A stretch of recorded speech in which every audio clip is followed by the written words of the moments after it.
Piaf, donc vous justement sur ces questions-là et sur ce que vous disiez tout à l'heure, c'est-à-dire la façon dont ça percole, si on peut dire, auprès des salariés, enfin auprès de l'engagement et du travail direct. Et puis après, j'aurais une autre chose, je vais faire comme Franck, je vous l'ai dit là maintenant, parce qu'après je risque de l'oublier. On l'avait il y a 15 jours ici même. Quelque chose qui est sur un autre problème, qui est un autre des freins, qui est la transversalité. C'est-à-dire qu'en gros, comment faire travailler ensemble des gens qui sont chacun en train de courir dans leur couloir de façon pas complètement simple, notamment pour intégrer l'impact travail des questions d'environnement. Oui, j'ai envie de rebondir sur ce que vous évoquiez sur gérer l'imprécis, parce qu'effectivement, la réalité du travail, c'est ça en fait. Et donc, c'est vrai que le décret, il offre le cadre qui est absolument essentiel, mais après, c'est effectivement comment on va finalement le mettre en œuvre de façon très concrète.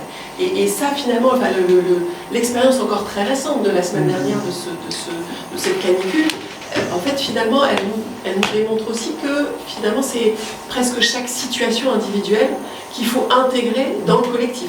Une personne qui habite dans un logement qui est un four thermique, il a plutôt intérêt à venir dans un endroit régulé où il y a effectivement de la climatisation. En revanche, s'il a 2 heures de transport sans clim, il vaut mieux qu'il reste peut-être effectivement dans son appartement ou sa maison qui est plus... Donc vous voyez, finalement, c'est l'idée de se dire que sur des situations de crise, il y a effectivement nécessité d'avoir ce cadre, mais que en complément, il est absolument nécessaire de réguler finalement pour faire en sorte que le collectif il continue à fonctionner. Voilà, je pourrais donner après quelques exemples, mais j'avais envie de continuer et de dire finalement cette question de la chaleur, elle nous invite aussi à aller un peu plus loin et finalement à se dire qu'il faut anticiper et réfléchir aussi à ce que sera demain. C'est des éléments qui sont de nature à transformer le travail. C'est des transformations profondes.